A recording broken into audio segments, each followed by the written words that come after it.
what manipulation actually feels like. Because if you can't name it, you can't fight it. Let's start with this. If you've ever walked away from a conversation feeling confused, guilty, or like you're the crazy one, chances are you weren't just overreacting. You were being manipulated. But here's the catch. Manipulation isn't always some cartoon villain twisting a mustache in a dark room.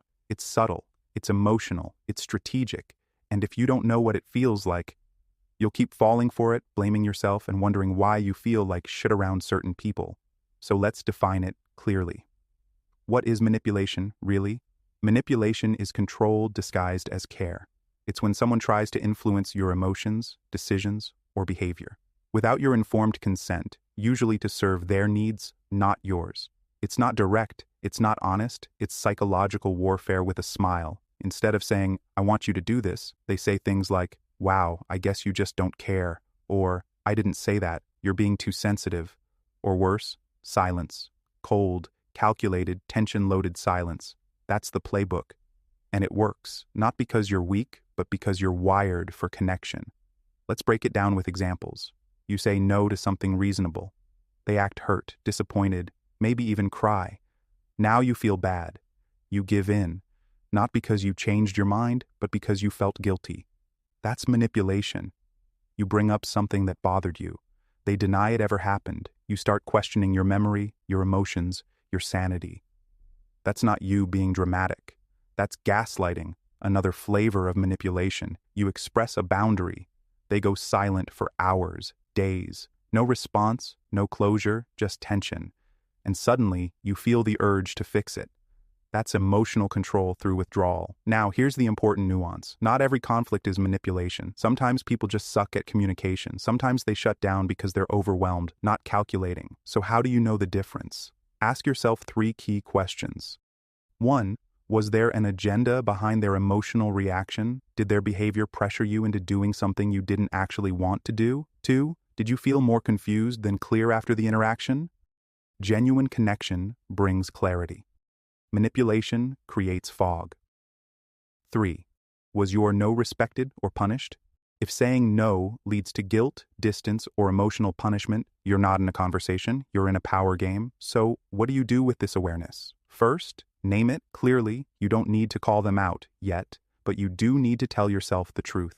This is manipulation. That clarity alone breaks half the spell. Second, check in with your body. Manipulation feels like anxiety, tightness, hesitation, or guilt that wasn't there before. Your nervous system picks it up before your brain does. Trust that signal. Third, stop explaining yourself to someone who benefits from your confusion. When someone's twisting your words, don't double down on clarity. Back out, step away, protect your energy. Here's the truth. Manipulation doesn't always look evil. Sometimes it looks like care, like concern, like, I just want what's best for you. But real care respects your clarity. Real connection honors your boundaries. Anything else is control in costume. So from now on, you don't need to prove yourself. You don't need to fix someone's silence. And you don't need to carry guilt that doesn't belong to you. You just need one thing: clarity. Because once you can name it, you can never unsee it again. And that's where your power begins. And one more thing, because this part really matters. Not everyone who manipulates you is doing it consciously. Some people don't wake up thinking, let me twist your reality today. They just learned, usually early in life, that control is how you stay safe, get love, or avoid being abandoned. They confuse control with connection, guilt with care, silence with strength. That doesn't excuse the behavior, but it does explain it. So if you're wondering, are they doing this on purpose? The answer might be, not entirely, but the impact is the same. And your job isn't to fix their trauma, their fears, or their communication gaps. Your job is to protect your clarity, regardless of their intent, because whether manipulation is conscious or unconscious, your boundaries still matter, and you don't need permission to defend them. Welcome to emotional sovereignty, and sometimes sovereignty doesn't mean walking away, it means speaking up. Not every manipulative dynamic needs to end in silence or distance. Sometimes it just needs a real conversation. Because here's the truth most people miss.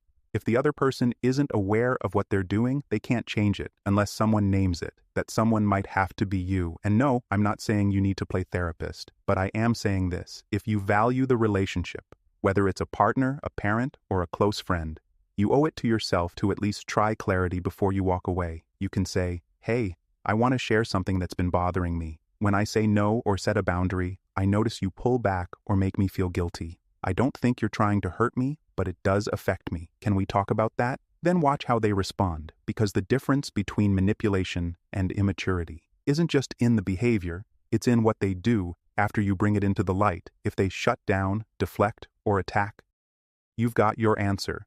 But if they lean in, reflect, and try, that's not manipulation. That's someone learning how to relate. Not every difficult pattern needs a door slam. Some just need a boundary spoken with clarity and courage, and if they can't meet you there, you'll know.